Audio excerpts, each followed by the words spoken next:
Welcome, welcome, my friends. Today, we are going to be taking a look at the Project Management Masterclass mini mock exam.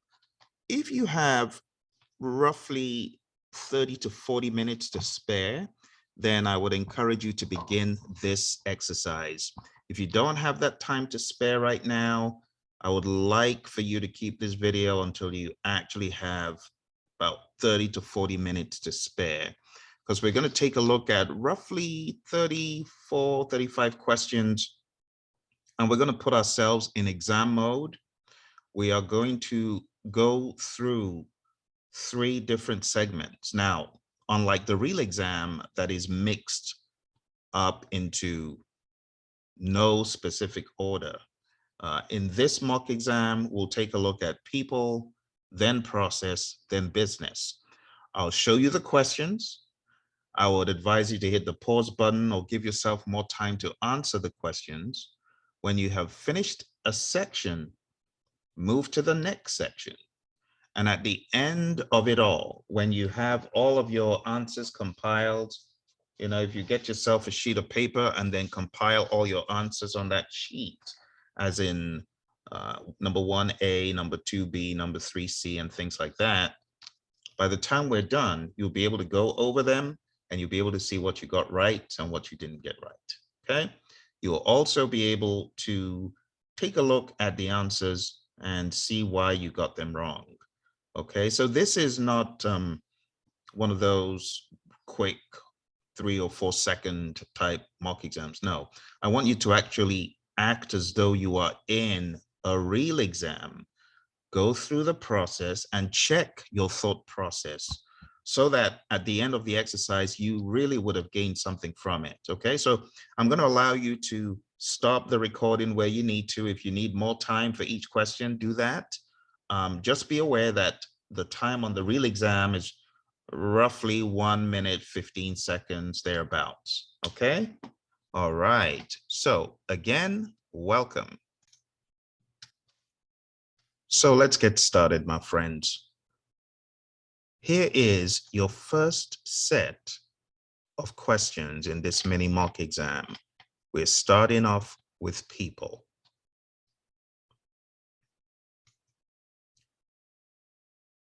As you can see, we have the number of the question at the bottom right, and that corresponds to a slide right down here, okay? So we will reset these numbers and we'll be starting off at 1.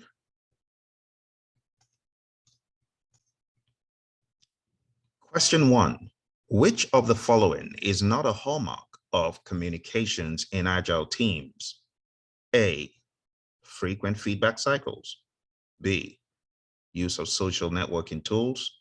C, osmotic communications. And D, a WAS or work authorization system. Now, remember, hit the pause button and answer the question to the best of your ability.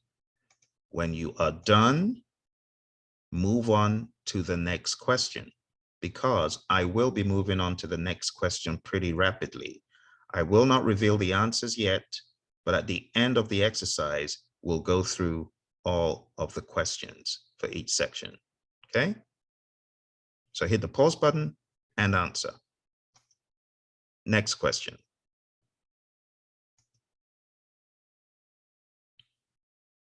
As coach or scrum master on a medium-sized project, you have noticed that the complexity and size of the project team has dramatically grown over the course of several releases. The team size has now grown to 40, and team communications have started to break down. What would be the best corrective action to take? Hit the pause button. Answer the question to the best of your ability. Next question. You are an Agile practitioner on a software development project utilizing the Scrum methodology. It is a very large project which involves several Scrum teams. You are interested in gathering best practices information and circulating this information across teams. This will help not only the current project, but also future planned projects. Which technique would best help you achieve that goal? Hit the pause button, answer the question, and then move on. Question 4. You are working on a project as a team facilitator. You have identified that there is conflict among 4 team members who have formed factions. What is the best course of action for this situation?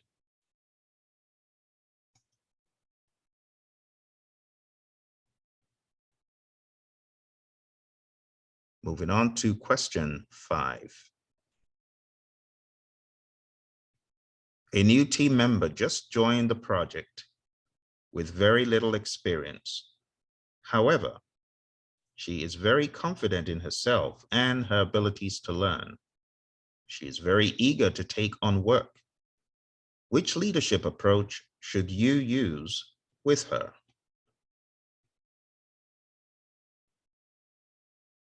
Hit the pause button.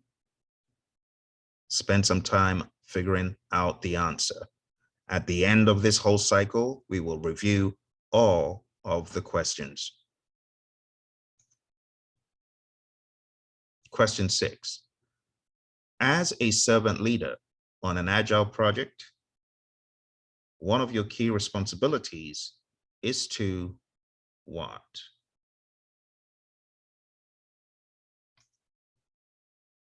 Question 7.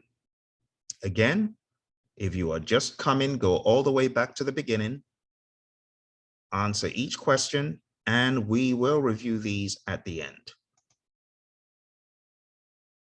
On your 5-month government project with 20 powerful stakeholders, you also have a stakeholder with a low level of power and interest on the project.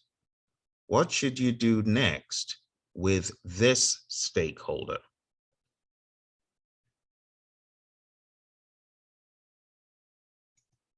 Let's go to question 8.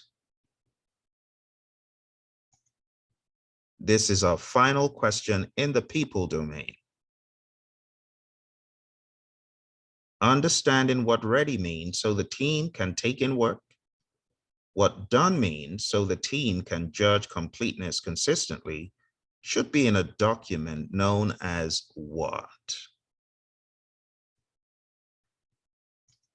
And that concludes our review of the first section, where we took a look at people. Now we will be advancing to the process domain. If you were not here in the beginning, I asked that you document your answers on a sheet of paper. Question 1, all the way to where we are now in question 8. We are moving on to question 9. We are moving on to the process domain. All right, so moving on to the process domain. Remember, the process domain has more questions on the actual exam, so you will have a few more questions in this domain. Process. First question. The team is doing a retrospective for the just concluded sprint and is voting and deciding on what aspects or tools used during the sprint were most helpful. Which of the following techniques would not be used for participatory decision making? Again, if you're just coming, we are going through people, process, and business. Go all the way back to the beginning. Hit the pause button to give you sufficient time to answer each question. And let's take this like it is a real exam, because you will find gaps that you need to close. Next question, number 10. Which of the following defines the correct hierarchy for defining requirements in Agile?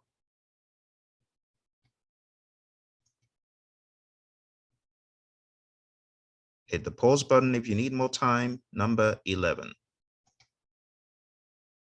Who ultimately controls change on an Agile project?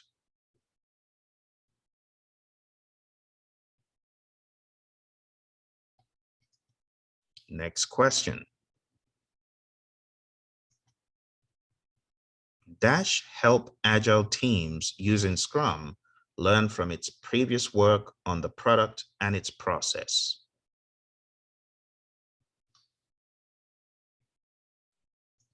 Number 13.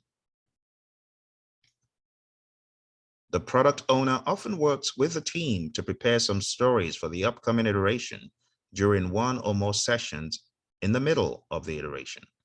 The purpose of these meetings is to refine enough stories so the team understands what the stories are and how large the stories are in relation to each other.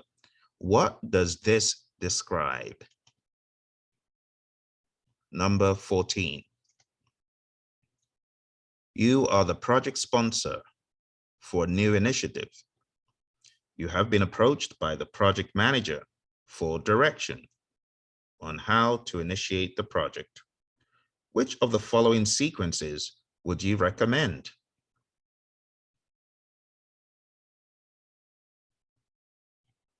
Number 15.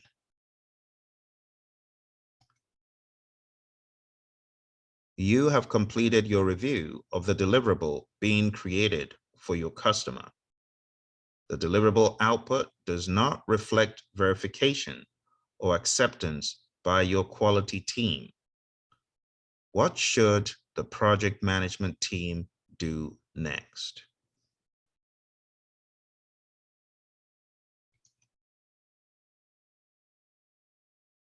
Number 16. Your team is using Kanban as a method to complete project work. When is the best time to carry out a demo or review? Number 17.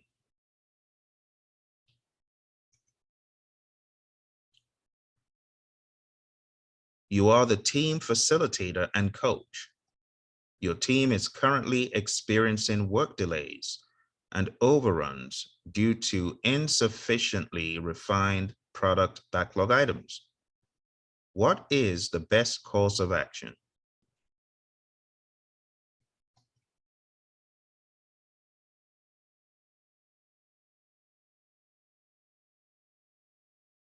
And here is our final one in process. Your Scrum team is currently experiencing a lot of technical debt and degraded code quality. What should be done about this?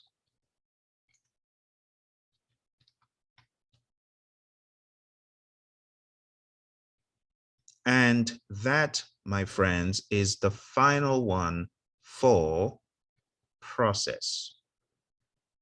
We are going into our third and final round, business. Let's get into the business domain. It's a shorter domain. There are not as many questions. Here we go. Business domain. And here is your very first question in business.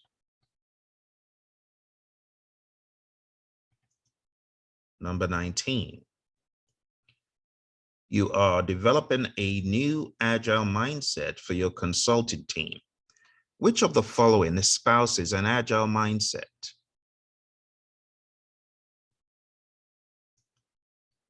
Next question, number 20.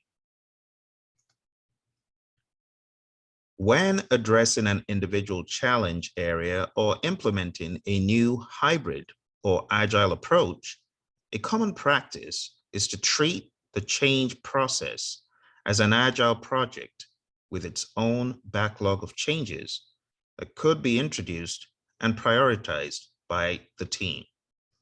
Which of the following is consistent with Agile Manifesto principles and Scrum practices? Next question.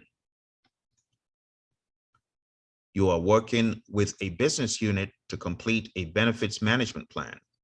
Which of the following would you expect to be done as part of the responsibilities of the benefits owner? Select all that apply.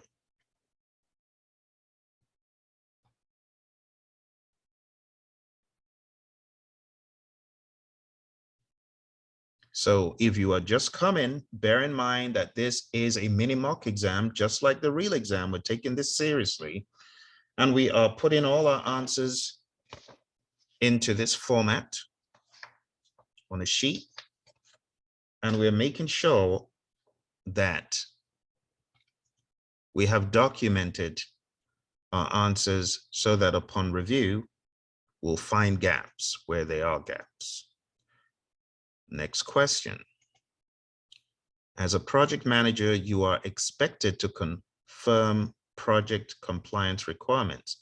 That is security, health and safety, regulatory compliance, and classify compliance categories while determining potential threats to compliance.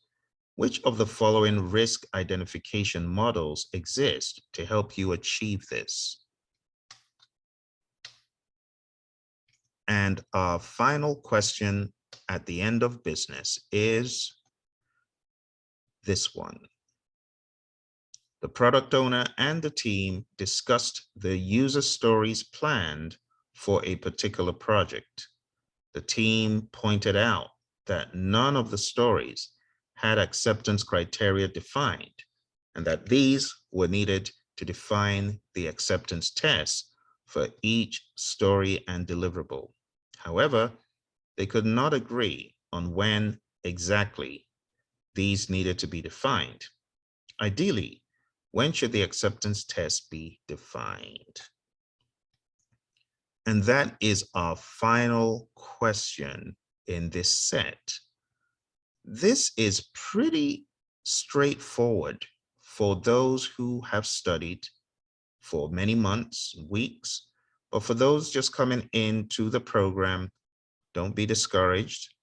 If you find these questions a little bit hard, I can assure you they are on par in terms of difficulty with the exam. So as you spend more time studying and combing through the content, you'll get to the point where this stuff makes a lot more sense. Okay. Now we are going to go through the answers very rapidly. I'll show you the questions again, and then I will show you the answers and explain very quickly why the answers are what they are.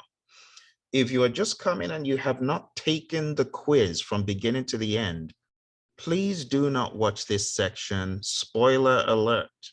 We are reviewing answers to questions that we have already done. So if you really mean business with your prep, even if you're a beginner, take a piece of paper, take a best guess as to all of these questions that I asked in the very beginning. All right, so go back to the beginning, start watching all over again, answer the questions one by one. And when you're going over these, it will have a deeper meaning to you because you would have spent enough time and brain power trying to find out the right answer. All right, here we go. Question number one. The answer to this was a work authorization system that is not used in the world of Agile. That is more from the predictive world, one of the PMI-isms, if you will. Number two, this question is posing the team size growing. The best thing to do is to approach it from an Agile scaling mindset. So it says a coach or scrum master. That's already a tip that this is not predictive, right? And then it says, you have noticed that the complexity and size of the project team has dramatically grown over the course of several releases. The team size has now grown to 40. What is the recommended team size in Agile? Between 3 and 9. You now have 40. That means you have too many people. So it says, what would be the best corrective action to take? So A is establish a scrum of scrums, which we know from the world of Agile, if you've done enough reading of your Agile practice guide. B, C, and D show a less insightful approach. It's talking about a communications management plan, which we don't use in Agile. D is talking about a larger conference room to accommodate a larger team, but that is not the point. The problem is complexity and size of the team. And C, networking and software collaboration tools and is presumptuous. One, no one has said the team is all virtual. Besides, a more insightful answer, if you are aware of what a scrums is A. I love the illustration in the Agile Practice Guide for the Scrum of Scrums. And if you have not read that, why don't we just open up the Scrum of Scrums really quick so I can point you in that direction to get the information you need. So additional frameworks are talked about in the annex. And if you start reading from page 99 forward, you'll come across details on all of these scaling or just regular team agile approaches. So this one right here, you see that? That's the Scrum of Scrums. And that's an illustration of how the teams at the bottom are scaled up into a team of just 3 at the Scrum of Scrums. So it's a good read for you if you have not read it. Just read and understand that we take a representative from each team and they form a smaller team. So if we have 5 teams of 10 people, we get 1 person from each of those 5 teams. So instead of having 50 people meet, we just have 5 people meet and we scale that up, and that's what it is. Okay, so the correct answer to that one, my friends, is establish a Scrum of Scrums. All right, let's go to number 3. Number 3, you're an Agile practitioner on a software development project utilizing the Scrum methodology. So the crux of the matter is this will help not only the current project, but also future planned projects. Which technique would best help you achieve that goal? So again, this is testing your knowledge in Scrum. It says a very large project which involves several Scrum teams. And since we just took a look at Scrum of Scrums, the understanding of what that is should still be clear in your mind. When you hear several Scrum teams and you're talking about gathering best practices, information, and circulating the information across teams, the best option for this, again, my friends, would be option A, okay? Again, it would be to conduct a Scrum of Scrums. B, C, and D, those will not help you get best practices. The daily stand-up meetings are not for that.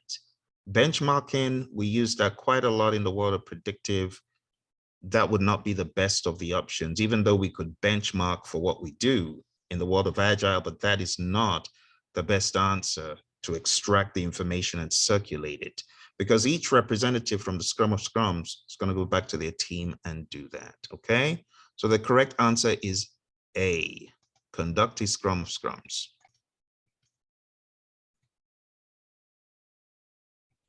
All right. The next question, question 4, it talks about conflict. And it says you have identified that there is conflict. So let's see, using elimination, which ones we wouldn't do.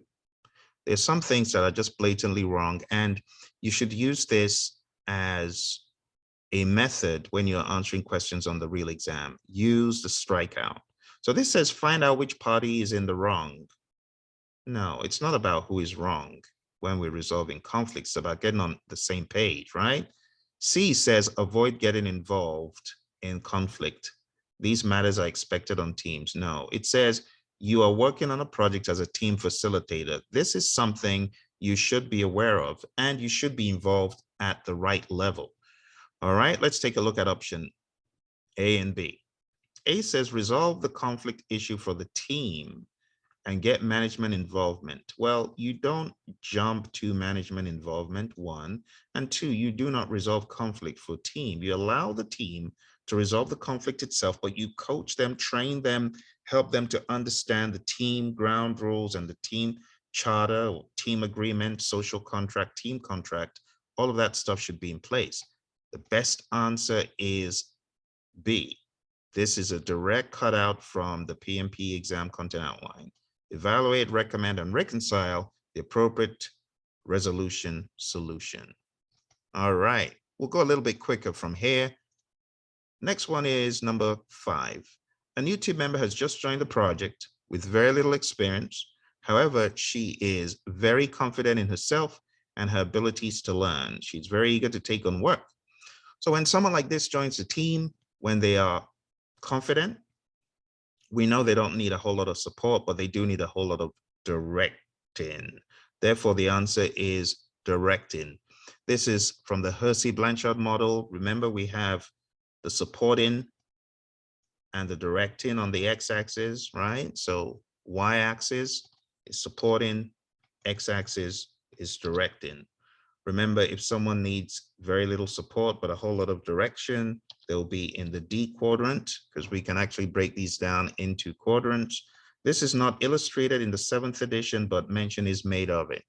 So we have the directing approach, we have the coaching approach, we have the supportive, also known as participating approach, and we have the delegating approach. So depending on what you need to be as a leader, either more supportive or less supportive, right? More supportive, less supportive, more directive, less directive, right? Depending on what you need to be, you adjust the style, okay? So the answer to that, again, is directing. As a servant leader on an Agile project, one of your key responsibilities is to. So the answer we were looking for is not from the world of predictive. This would be a predictive approach, right? Planning out the schedule, planning out the cost, delegating work, probably that's more traditional.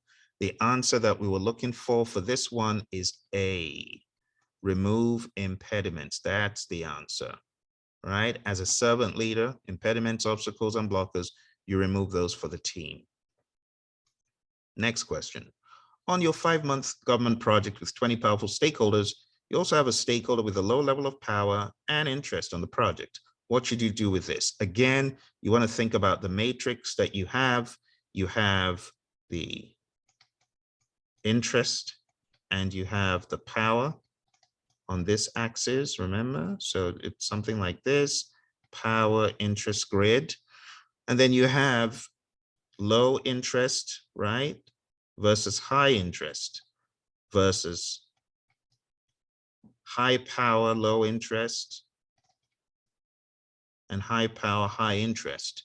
And this says, have a stakeholder with a low level of power and interest, which is right here. Someone like this in the X position is someone you want to monitor. So the answer to that is monitor. All right, moving along speedily to our next one, understanding what ready means, what done means, and so on. This is in a document known as a team charter, but it is also called a social contract or team contract or team agreement. All right, next one. The team is doing a retrospective for the just concluded sprint and is voting and deciding on what aspects or tools used during the sprint were most helpful. So this one, you could use the process of elimination because it said will not be used. Did you catch the word not? Which of these will not be used? So we wouldn't use, which one? Planning poker, that's for estimating. Okay, so the correct answer is planning poker. All right, let's move to the next one. Which of the following defines the correct hierarchy for defining requirements in Agile? Is it A, B, C, or D? So one thing's for sure, task should not be towards the top. It is the lowest in the hierarchy of all. And you see that. So the one that says story is last is clearly wrong. Okay. Story is always above task. Now, if there's one that shows the epic is under the story, you know that is not correct either. So the epic should be on top. Now it's on top in all of them. What about feature? Feature should be above the story level as well. That makes it even harder because feature is above, but feature should be under the epic. Okay. So anyone where we have feature above the epic is wrong. So we're going to cancel this one. Can't be that. Okay. Is there any other one where feature is in the wrong place? So it comes down to A or D. Now think about it. Release versus epic. Which one comes first? Okay, let me give you a very quick idea here.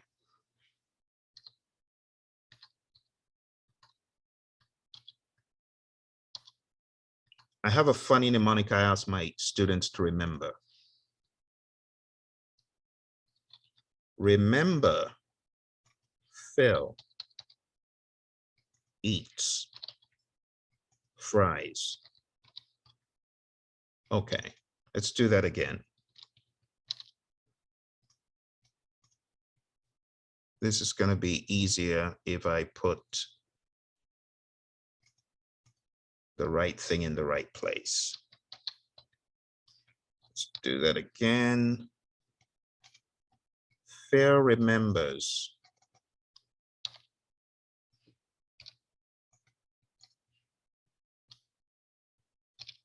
Phil remembers to eat fries sometimes on Thursdays. This is going to help you remember the hierarchy. Now, this is pretty much for product, release, epic, features, stories, and tasks. Let's do that again. You got to remember the hierarchy. The product is always the highest level.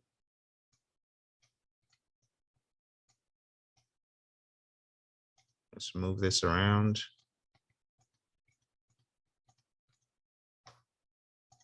All right, product. Product is made up of releases, right?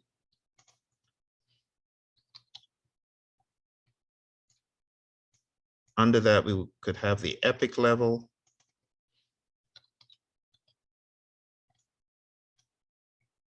Fries. Story. And task level. So if you think about it like that, the hierarchy for defining requirements fits more like this. Now, I know different teams have different configurations, but I think if you stuck to this, it would be easier for you. All right, let's move on. Let's clear the board and move on to our next one.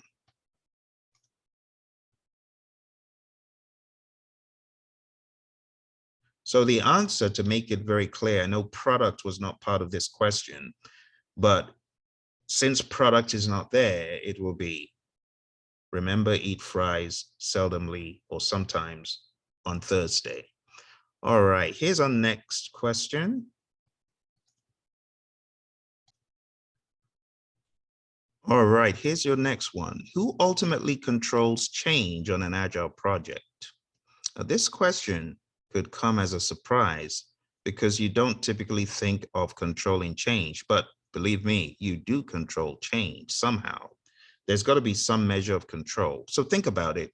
Within the sprint, when the sprint is airborne, we often say, let's not forbid change, but let's discourage change. There's a difference, right? So there's some measure of control. There's a large measure of control in a sprint. You don't just bring stuff into the middle of the sprint and ask for it to be done. you're going to be met with the product owner's resistance. So the product owner is pretty much a custodian of the product backlog. So who ultimately controls that change from happening? It's the product owner. The product owner would say, let's put that in the product backlog and let's wait for a couple more sprints. Or they may make the judgment call to go ahead and do it. See, and that's why when you think about change in the world of Agile, you've got to be thinking about the product owner. Now, of course, the customer, they wield quite a lot of power because it's for them that we're doing what we're doing. Remember, the Agile Manifesto talks about welcome changing requirements even late because of the customer's strategic advantage. Paraphrased, right? So when we think about this, we've got to be thinking about the product owner and the customer. It wouldn't be the team. The team doesn't control change. The team does what they're supposed to do. Now, the Scrum Master is a diversion shield, but they don't have as much power over the product backlog compared to the product owner. And what does a product backlog have? The ultimate scope that is going to be adjusted in some way or another. And when we talk about the sprint backlog, that is the stuff we're doing for the current sprint that we also don't want changed willy-nilly. And the belly button accountable person is the product owner. All right, next one. Dash helped Agile teams using Scrum learn from its previous work on the product and its process. So for this one, I'm hoping you chose retrospectives. That is the correct answer. It's as simple as that. Retrospectives. All right, next one. The product owner often works with the team to prepare some stories for the upcoming iteration. So for number 13, if you were not already aware of this, let's go to page 52. Page 52, okay? So taking a look at page 52, it says, under backlog refinement, in iteration-based Agile, the product owner often works with a team to prepare some stories for the upcoming iteration. You're seeing the train coming now? Yeah, that is where it's from. It's a direct lift from there, okay? So the answer to this is backlog refinement. Let's go to our next one. You are the project sponsor for a new initiative. You have been approached by the project manager for direction on how to initiate the project. Which of the following sequences would you recommend? So again, you can use the process of elimination. Taking a look at the contents, you've got a business case, a benefits management plan, a needs assessment, and a project charter. Which of these comes first? Now, if you've read page 30 in the PMP Guide 6th edition, this is a cakewalk. You know that the project charter does not come before the business case, right? So you can cancel D and you can cancel C straight away. You should also know that the needs assessment does not come before the benefits management. Well, let me say that again. The needs assessment should come before the benefits management plan. The benefits management plan does not come before the needs assessment. So A is incorrect. And that leaves us with the correct one, which is D, the needs assessment first, then the business case, then the benefits management plan. And we can go back and forth between benefits management plan, business case, and ultimately we're going to get the project charter. All right, so the correct answer is B. All right, let's move on. Next one, you have completed your review of the deliverable being created for your customer. The deliverable output does not reflect verification or acceptance by your quality team. What should the project management team do next? So think about it. You've completed your review. The deliverable output does not reflect verification or acceptance by your quality team. In other words, your quality team says, no, this is not good enough. This is not good enough. So you got to break down all the words or you might get lost. You've completed your review of the deliverable being created. Forget about for your customer. We know it's for the customer. Bottom line is we've done our review. That is control quality. The deliverable output does not reflect verification. In other words, you got a change request. So what should the project management team do? So let's take a look. It says control the project scope. No, It's already too late to do that. Let's take a look at option B. Proceed to the validate scope process. No. Don't do that, because that means your customer is going to review it. Why should your customer review what does not reflect verification or acceptance by your team? And then you want to give it to the customer? No. And then D says carry out regression analysis and administrative closure. No, that's done at the end of the project when all is said and done and we know we've met our goals. We're not going to do a regression analysis, and we're not going to do administrative closure. Instead, we will do option C, which is perform quality assurance, find out why the process broke, where we wrong, and review any generated change requests. Okay, that's the way to do it. Next one. It reads, your team is using Kanban as a method to complete project work. When is the best time to carry out a demo or review? So the answer to this is in the PMBOK guide. Not PMBOK guide, Agile practice guide. I'm so used to saying that word. Agile practice guide. Let's go to 5.2.5. 5.2.5, this is on page 55 in the Agile practice guide. And it reads towards the middle. As a general guideline, demonstrate whatever the team has as a working product at least once every 2 weeks. That frequency is enough for most teams, so team members can get feedback that prevents them from heading in the wrong direction. See that? Okay. Now, in addition to that, if you read the other sections, you'll see when to do this in the world of Kanban. In the world of Kanban, we don't have a set cadence that says it has to be ever so often, or after 2 weeks, or after 3 weeks. Instead, it works out that when we have enough features, as you can see in the second paragraph, it says in flow-based Agile, the team demonstrates completed work when it is time to do so, usually when enough features have accumulated into a set that is coherent.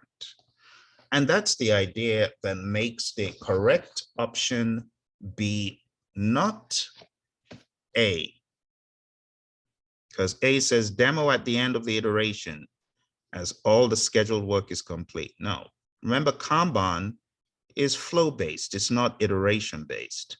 So iteration-based is through cadence, flow-based is when enough features have accumulated. All right, so that's the answer for number 16. Let's go to our next one. You are the team facilitator and coach. Your team is currently experiencing work delays and overruns due to insufficiently refined product backlog items. What is the best course of action? So if you take a look at the options, you can disqualify the bogus options. Let's take a look at the question again. So we can disqualify some of the bogus options.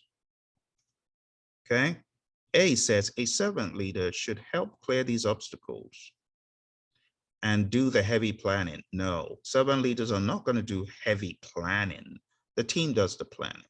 Okay. So that's not a sensible, agile-oriented approach. B says, most likely the team doesn't know the options they have. Consider a coach. He says, what is the best course of action?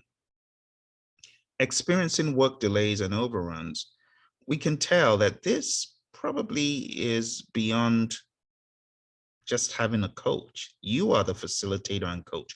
You know the team well enough. Why go get someone else? No, you are the coach. So B is redundant. Let's take a look at D. Have the Scrum Master create better acceptance criteria. That is not the job of the Scrum Master. That is something that the product owner does along with the team. And C, the product owner and the team should workshop stories together. That makes sense because the product owner is the mouthpiece for the business. Okay, It says it is due to insufficiently refined product backlog items. Who should know what is in the product backlog? The product owner. So the proper answer for this is C. All right. For those of you just coming, if you have not done the quiz, I recommend going through the quiz yourself, okay? Go all the way back to the beginning, take the quiz, and then you can check your answers. This is a huge spoiler alert. If you haven't done it, if you haven't gone through the questions on your own, please do that. You're going to gain a whole lot more than watching me read the answers, okay? All right, let's go back. Next one. Your Scrum team is currently experiencing a lot of technical debt and degraded code quality. What should be done about this? We could use the process of elimination for this. Again, the product owner should provide a better roadmap. The roadmap and what we experience in technical debt and degraded code quality, it has nothing to do with the roadmap. So again, using the process of elimination, things that just don't add up or make sense, we cancel them. B, velocity should be considered when the Scrum Master creates the sprint goal. The Scrum Master does not create the sprint goal. We cancel that. D says conduct retrospectives with all stakeholders. No, we don't do that with all stakeholders.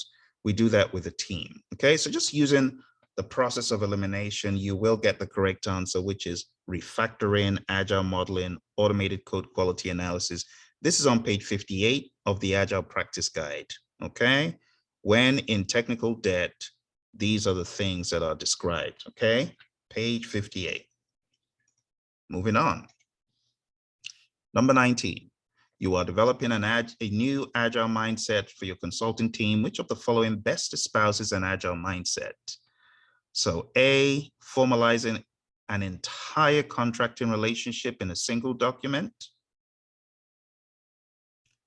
B, reward and recognition for outstanding team members. C, a shared risk-reward relationship where all sides win. That sounds good. D, consultant bears all the risk so that your procurement team wins. That doesn't sound in the spirit of Agile. It's not about one person winning, it's about everyone being satisfied. But it starts off with our service. It's a mindset. Okay, so putting everything on the consultant and being unfair or putting all the risk on them and stuff like that, it's not in the spirit of Agile. Okay, A, an entire contracting relationship in a single document. It's not about documents in our world of Agile, just remember that. It's about agreements, it's about collaboration, that kind of thing. B, reward and recognition for outstanding team members. No, that is going to alienate certain team members. They're going to feel left out. They won't win the reward and it'll just be one person. So the best option for this is C, a shared risk reward relationship where all sides win. Okay, that is the best option that espouses an Agile mindset. All right, number 20, we're going into business now. Going into business. For those of you just coming, oh, we're already in business from the question we did before. So number 19 is when we snuck right there into business. And now we're on to number 20. And when addressing an individual challenge area or implementing a new hybrid or agile approach, a common practice is to treat the change process as an agile project with its own backlog of changes that could be introduced and prioritized by the team. Which of the following is consistent with Agile Manifesto principles and Scrum practices? Again, it's trying to source, do you understand Agile, what it espouses? So A says focus on the immediate environment only. That's not good. C says work with stakeholders to reduce scope creep and limit options. Limit options for scope backlog changes. The less change there is, the faster the product will be completed. That's not entirely true, and that's not in the spirit of Agile. D says at the project end, when product goal is reached, review external business environment for impacts. It's going to be too late by then. All right, so what we want to do is B. We want to assess and prioritize the impact on the product backlog based on external environment changes and engage all relevant stakeholders in technical decisions. That would be the right approach. Okay. All right, let's go to our next one. You're working with a business unit to complete benefits management plan. Which of the following would you expect to be done? So just going through the list. It's good to investigate the benefits identified. It's good to document agreement on ownership, right, for ongoing benefit realization. And when we talk about schedule progress, this is not something we do in benefits management. Remember, it said select all that apply. So the only other one that applies is appraise stakeholders of value gain progress. This is in the PMBOK guide, page 33 in the 6th edition, where we go into a lot of great detail. Honestly, page 60, I beg your pardon, page 33 in the 6th edition. Let me just show you for those who don't know. For those who don't know what the 6th edition looks like, I want to be very clear. I'm talking about this one. And for those people who say, has 6th edition gone away? It's not gone away. It's still relevant in a lot of the questions, right? Just the lay of the land for general project management ideas and stuff. All right, here we go. Let's go to our next one. As a project manager, you are expected to confirm project compliance requirements, that is, security, health, and safety, regulatory compliance, and classify compliance categories while determining potential threats to compliance. Which of the following risk identification models exist to help you achieve this? So again, if you know the 6th edition really well, this is from prompt lists. We have VUCA, TCOP, and PESTLE. Those are the answers. All the other ones, you know, there's no such thing as STAR, MOLA, and MOTA. Those are all just play on words. All right. Number 23. Product owner and the team discussed the user stories planned for a particular project.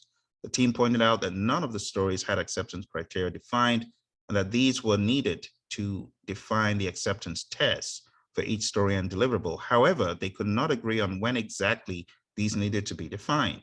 Ideally, when should the acceptance test be defined?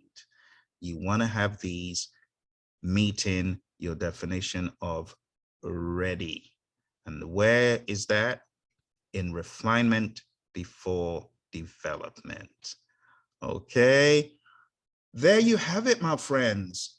This was a mini mock exam. If you take a look, we had 23 questions, right? Roughly 1/9 of your real exam. Now, you see the brain power needed to go through these, even though they were not that hard for a lot of you, but the stamina to think, to create that energy, get that motor running, to be able to do 23 questions, you see, it does need quite a bit of concentration.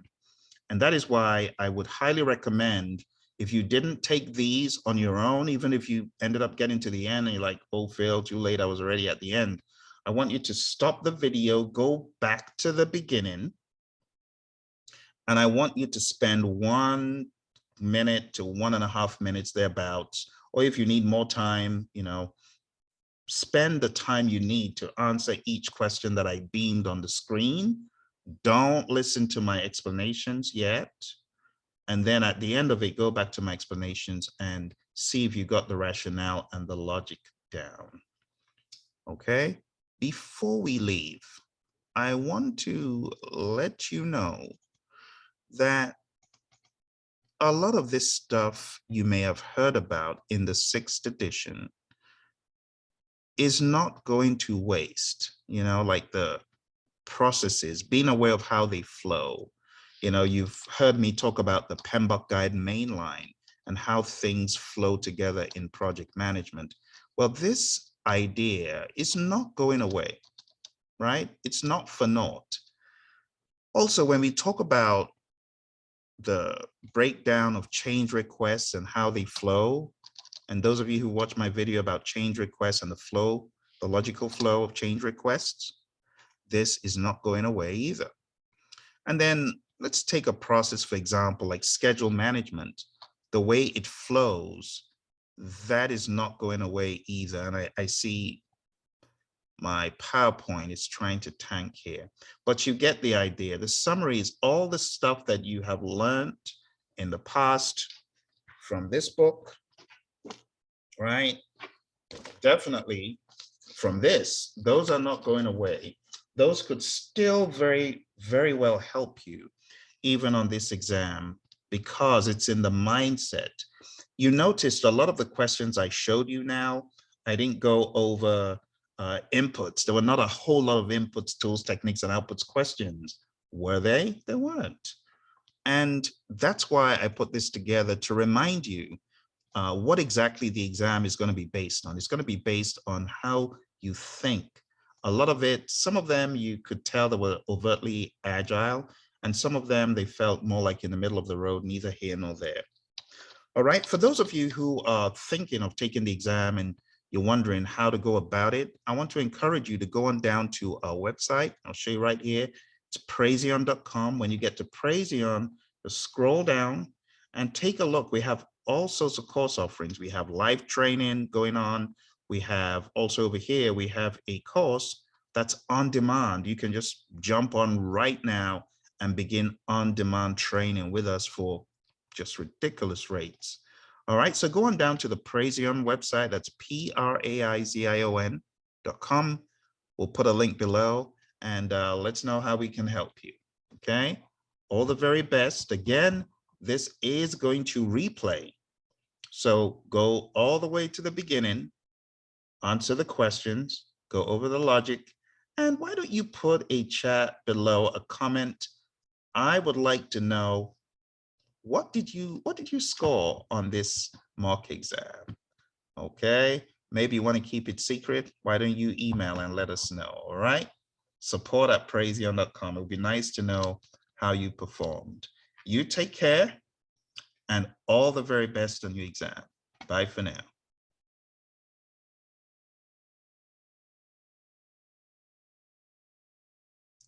Are you still there?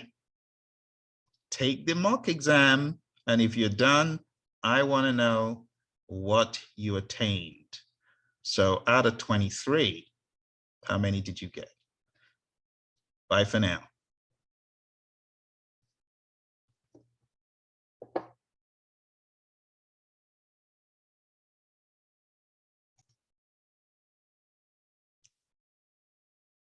The rewind button, hit it, hit the rewind button, watch it again, and let me know. I'm not joking. I really want to know how well you performed.